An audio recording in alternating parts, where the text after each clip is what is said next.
The rain hammered against the cracked pavement of Itaewon's back alleys, each droplet echoing like gunfire in the suffocating silence. Jamima pressed herself against the cold brick wall, her breath coming in sharp, painful gasps. Blood trickled from a gash above her eyebrow, mixing with the rain and sweat that plastered her dark coils against her forehead. Her right ankle throbbed with a pain so intense it made her vision blur. She'd twisted it badly trying to escape through the narrow streets, and now she couldn't put any weight on it at all. "Please don't hurt me," she whispered, her voice cracking with desperation. "I can't walk." The footsteps that had been pursuing her stopped.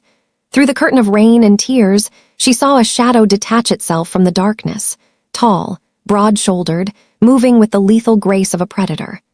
The dim streetlight caught the edge of a tailored black suit, expensive leather shoes that didn't belong in this grimy alley. Jamima's heart hammered against her ribs as the figure approached. Then he stepped into the light.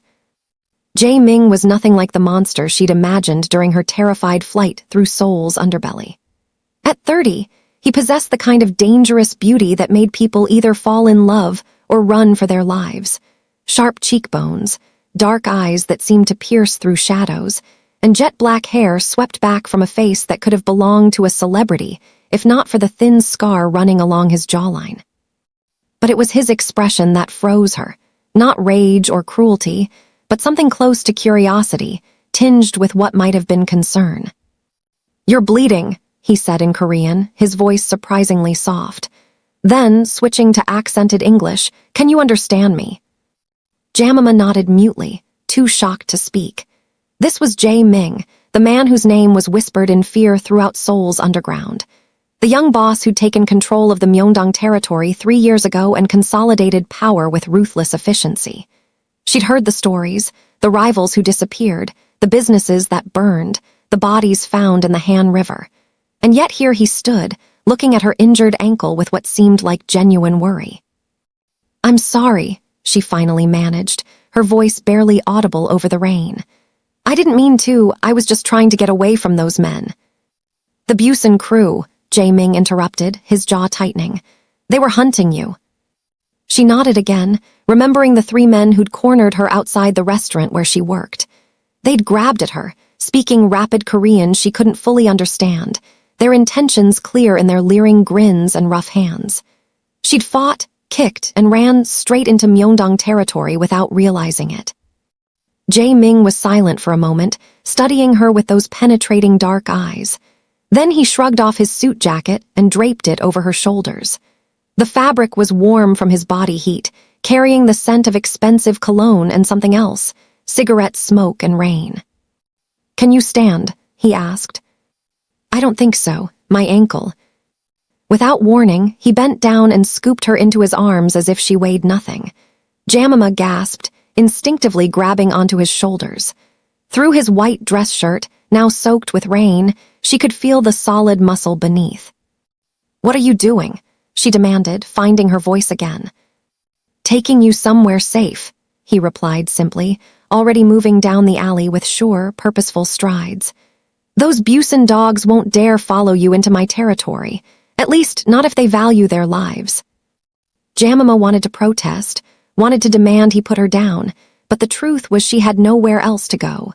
She'd been in Seoul for only 6 months, working at a restaurant in Hongdae while trying to save money for her fashion design studies. She had no family here, few friends, and certainly no one who could protect her from whatever gang politics she'd stumbled into.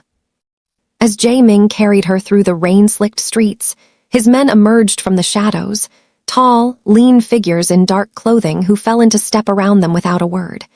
They moved like a well-oiled machine, and Jamima realized this was no chance encounter. Jay Ming had been tracking those men, probably watching the whole chase. "Why were they after you?" he asked as they walked, his tone conversational despite the bizarre circumstances. "I don't know," Jamima admitted. "I was closing up the restaurant and they just appeared. One of them said something about my boss owing money, but I just work there. I'm not involved in anything." Jay Ming made a sound that might have been a bitter laugh. "In this world, everyone is involved whether they choose to be or not. Your boss gambles. He owes money to half the organizations in Seoul. The Busan crew probably figured they could use you as leverage. JAMIMA'S stomach dropped. Mr. Kim had always been kind to her, one of the few employers who hadn't discriminated against her for being African, who'd been patient with her limited Korean. She'd never imagined he might be involved in anything dangerous. They arrived at a black Mercedes that gleamed even in the rain. One of Jay Ming's men opened the rear door, and he deposited JAMIMA gently onto the leather seat before sliding in beside her. The door closed, sealing them in sudden, warm silence broken only by the rain drumming on the roof. "Where are you taking me?" JAMIMA asked, pulling his jacket tighter around herself. Jay Ming looked at her, and for the first time, something like a smile touched his lips, not warm, but not entirely cold either. "Somewhere I can make sure you're safe, and somewhere we can talk about what happens next." The penthouse overlooked the glittering sprawl of Seoul, floor-to-ceiling windows, revealing a city that never truly slept. JAMIMA had never been anywhere like this. All sleek marble floors, minimalist furniture that probably cost more than she'd earn in 5 years, and art on the walls that looked like it belonged in museums. Jay Ming's world was one of wealth and power, so far removed from her tiny studio apartment in Sinchon that it might as well have been another planet. A woman in her 50s, stern-faced but gentle-handed, had cleaned and bandaged JAMIMA'S wounds while Jay Ming watched from across the room, smoking a cigarette by the window.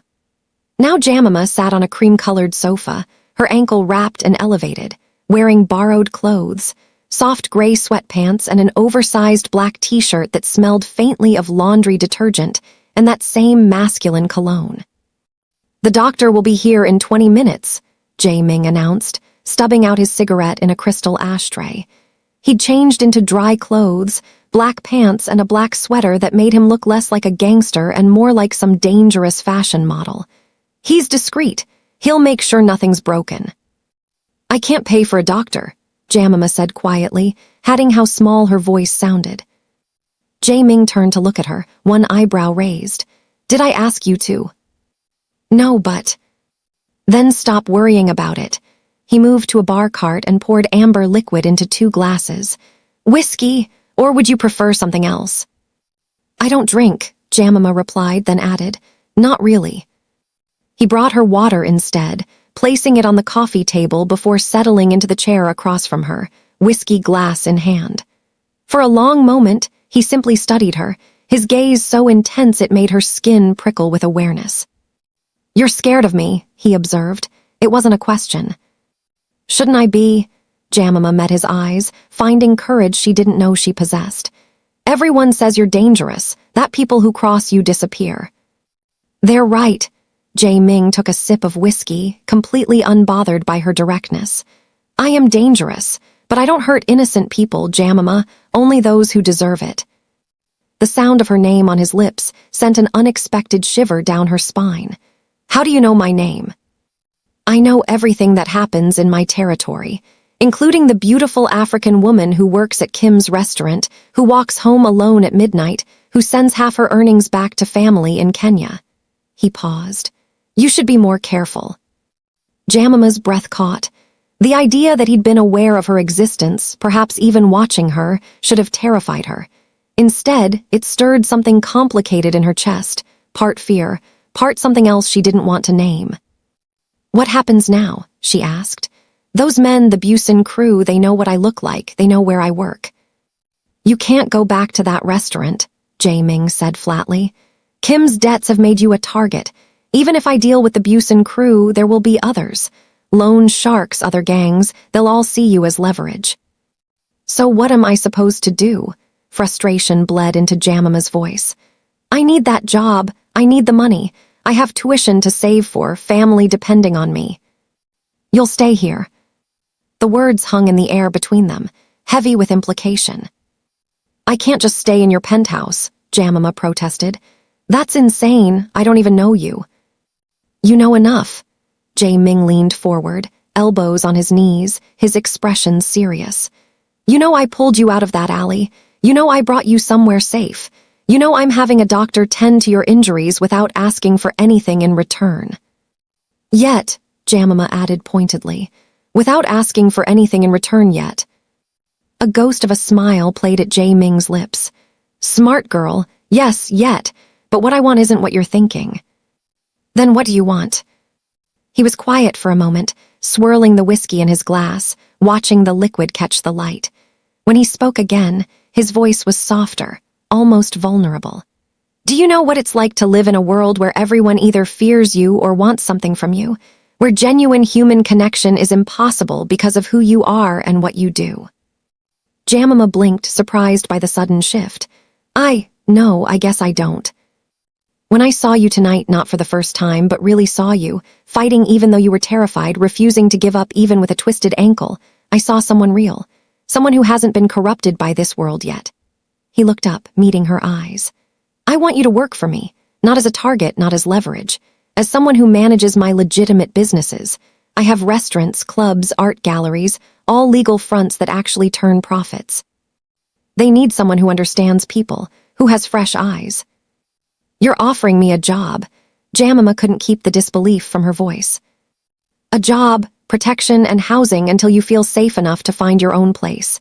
In exchange, you help me build something legitimate, something that might eventually let me leave this life behind. Jay Ming's expression was earnest now, the dangerous mafia boss replaced by something more human, more hopeful. I'm not asking you to be part of the criminal side. Never that, just the legitimate businesses. And if I say no? Then the doctor treats your ankle, I have my men escort you somewhere safe outside Seoul, and you never hear from me again. Your choice, JAMIMA, always your choice. The doctor arrived then, an elderly man with kind eyes who examined her ankle with gentle efficiency. Nothing broken, he confirmed in English, just badly sprained. Rest, ice, elevation for a week or two.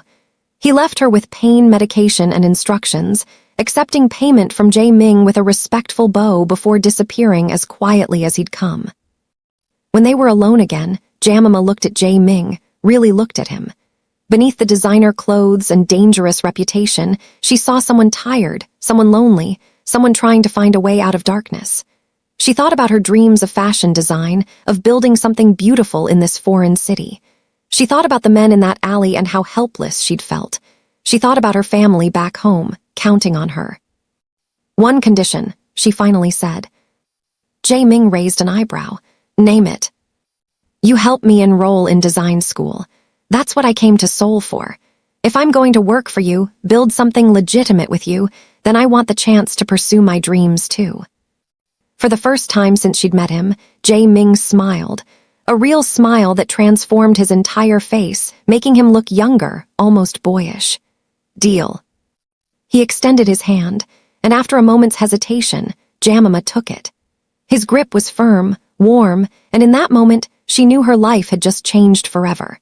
Whether for better or worse remained to be seen, but as lightning flashed outside the windows and Seoul glittered below them, JAMIMA felt the first stirrings of something she hadn't expected to find in this city of shadows and neon lights. Hope.